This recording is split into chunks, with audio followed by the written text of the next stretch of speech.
प्रधानमंत्री नरेंद्र मोदी इजराइल दौरे पर पहुंचे हैं। इस दौरान इजराइल में उनका जोरदार स्वागत हुआ है। प्रधानमंत्री मोदी ने इजराइल की संसद को संबोधित भी किया है। बता दें कि प्रधानमंत्री नरेंद्र मोदी के इजराइल दौरे की चर्चा चीन, पाकिस्तान से लेकर ईरान तक में है। दरअसल दोनों देशों के बीच कई समझौते होने की उम्मीद है, जिसमें कई रक्षा समझौते भी शामिल हैं। हालांकि प्रधानमंत्री मोदी की इजराइल यात्रा के दौरान हेक्सागन ऑफ अलायंस की खूब चर्चा है, जिसे लेकर हाल ही में इजराइल के प्रधानमंत्री बेंजामिन नेतन्याहू ने बयान दिया था। बेंजामिन नेतन्याहू ने कहा था कि इजराइल सहयोगी देशों का नेटवर्क हेक्सागन अलायंस बनाने के प्लान पर काम कर रहा है। इजराइल और सहयोगी देशों का यह अलायंस साझा दुश्मनों के खिलाफ मिलकर लड़ेगा। दरअसल नेतन्याहू इस अलायंस में भारत के साथ साथ कई अरब देशों, अफ्रीकी देश, भूमध्य सागरीय क्षेत्र के देश जैसे ग्रीस और साइप्रस के अलावा एशिया के कुछ अन्य देशों को शामिल करने के प्रयास में जुटे हुए हैं। इजरायली प्रधानमंत्री के हेक्सागन अलायंस पर जानकारों का क्या मानना है, सुनिए। देखिए, विजिट बहुत अहम है और बहुत ही क्रिटिकल मौके पे आ रही है दुनिया में, जबकि एक नया वर्ल्ड ऑर्डर सा बन रहा है। इस रीजन में हमारे बहुत इंटरेस्ट हैं और फिलहाल रीजनल गर्मी इतनी है कि ईरान पर कभी भी एक्शन कुछ हो सकता है वहां पर, तो बहुत ही टेंस वक्त है ये। इजराइल और भारत के रिश्ते बहुत अच्छे हैं, लंबे टाइम से अच्छे हैं, खासकर टेक्नोलॉजी, एंटरप्रेन्योरशिप को लेकर के, कोऑपरेशन इन साइबर सिक्योरिटी, इंटेलिजेंस शेयरिंग इत्यादि, उसके अलावा डिफेंस के आइटम्स। इजराइल के लिए हम एक बहुत बड़ी मार्केट है। हमने पिछले आई थिंक 20 सालों में 2022-24 तक करीब $20 बिलियन के डिफेंस आइटम्स खरीदे इजराइल से। हमारी इतनी बड़ी मार्केट है, दुनिया की सबसे बड़ी। हम डेमोक्रेसी, हमारा जियोपॉलिटिकल वजन है। इजराइल के इस समय दुनिया में इतने भारी भरकम नॉन वेस्टर्न वर्ल्ड में कोई पार्टनर नहीं है या कम है इस साइज के। तो इजराइल को भारत की एक तरह से कहें तो अच्छी खासी जरूरत भी है और हमें भी है। हमें है technology sharing, of course defence में, टेक्नोलॉजी में, प्लस हमारा जो इंडिया मिडिल ईस्ट कॉरिडोर हम बना रहे हैं, यूरोप तक जो प्लानिंग है, उसके चलते वहां शांति होनी चाहिए। प्लस हम I2U2 Israel, India, UAE, America geopolitical एक कहिए तो ब्रिज बनाने की बात कर रहे हैं। प्लस इस सारे इलाके में हमारा डायस्पोरा बहुत बड़े नंबर्स में रहता है। तो मल्टीपल चीजें हैं जिसके चलते हमारे रिश्ते इजराइल के साथ बहुत अहम हो जाते हैं। अभी प्रधानमंत्री मोदी के दौरे से ठीक पहले नेतन्याहू ने कहा है कि रेडिकल्स के खिलाफ खासतौर पर इसे ध्यान रखते हुए जो हेक्सागन अलायंस की बात करी है, ये अभी जस्ट अनाउंस ही करा है उन्होंने। इसके पीछे उनके डिटेल्स क्या है वो देखने होंगे, परंतु पहली नजर में अगर देखा जाए तो भारत को इसको बहुत ही केयरफुली हैंडल करना चाहिए, क्योंकि नेतन्याहू का ये जो हेक्सागन अलायंस का है, इसमें भारत है, इजराइल है, ग्रीस है, साइप्रस है और कुछ अरब देश होंगे, कुछ अफ्रीकन देश होंगे, जो मिल करके शिया रेडिकल और सुन्नी रेडिकल के खिलाफ कदम उठाएंगे।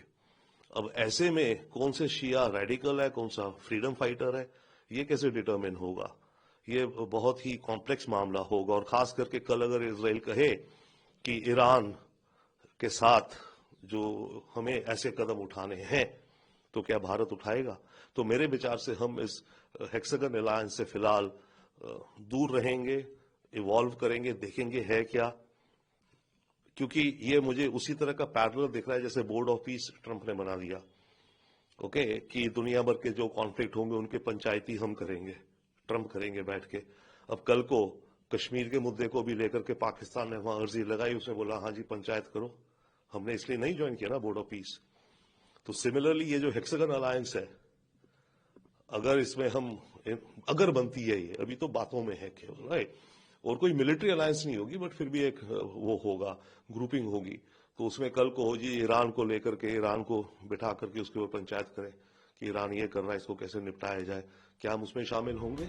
मेरे विचार से नहीं, या हम सोचेंगे। तो अभी बहुत अर्ली है इसके बारे में।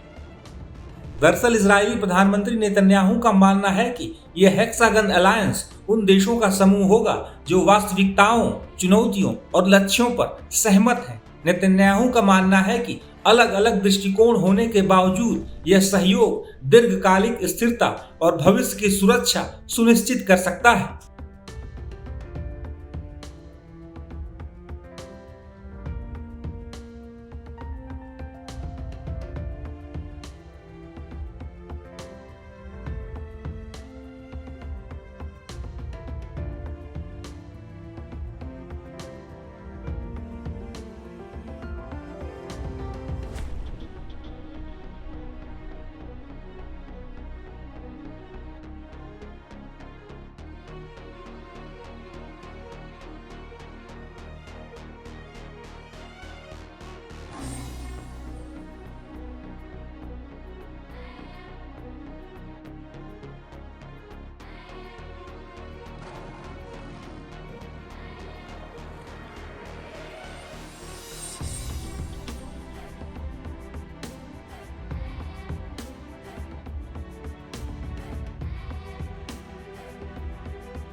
जीरो हमने इन्वेंट किया, हमने बताया दुनिया को, जहां योग है वहां रोग नहीं। सबसे पुरानी सभ्यता है हमारी।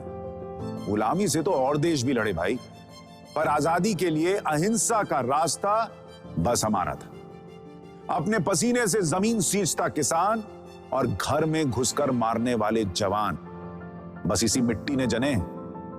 इसके हाथ ने जब थामा जज्बा तो इतिहास रचे। कदम बढ़ाए तो चांद का वो हिस्सा चूमा भाई, जहां कोई कभी नहीं पहुंचा। आज पूरी दुनिया में शान से लहरा रहा है तिरंगा, और इसके पीछे है गर्व से भरी अनगिनत कहानियां जो लिखी जा चुकी हैं और लिखी जा रही हैं, जिन्हें मैं सुनाऊंगा राष्ट्रगर्व रोज शाम 6:25 पर।